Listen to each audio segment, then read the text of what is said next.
বিধানসভার বাইরে গোটা রাজ্যে দিদিমণির কোলে দোল খাচ্ছে।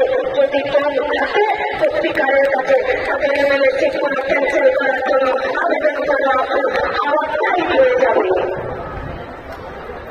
আমরা আবেদন করতে চাইছি, আমরা এই সকল অংশগ্রহণকারী মানুষের কাছে আমরা বলেছি অন্ধকার সমাজ সমিতি যে জমি অধিগৃহীত আছে সেই জমিতে নতুন করে কারখানা বানানো, অসংখ্য চাকরি প্রার্থীরা একতা পশ্চিমবঙ্গের মাটিতে যারা সম্মিলিত হয়ে বসে আছেন, दायित्व का ये जिम्मेदारी आप लोग नहीं लेना चाहिए कि আমার অফিস শিক্ষিকা চোখের পরে নিজের শরীরের সবথেকে সুন্দর যে অংশটা চুল শুধুমাত্র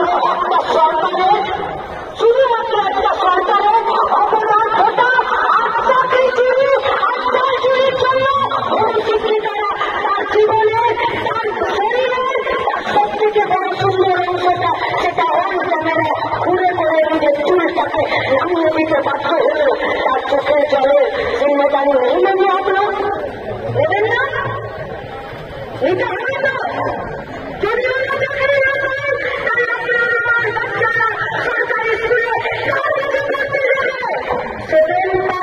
সেভেন ফেল করা ওই মাস্টারগুলো যারা অঙ্কের মাস্টার হয়েছে বাপের কিডনি বিক্রি করে তৃণমূলের পকেটে লাখ লাখ টাকা দিয়ে,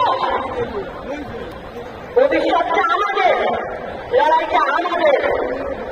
আমরা যে লড়াইটা করছি সেটা কামব্যাক করার জন্য লড়াই।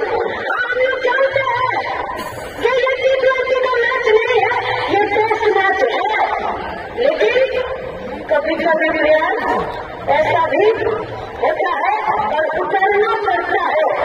आप তাদেরকে নামাতে হয়। নেতৃত্বরা এই অসংখ্য জাতীয়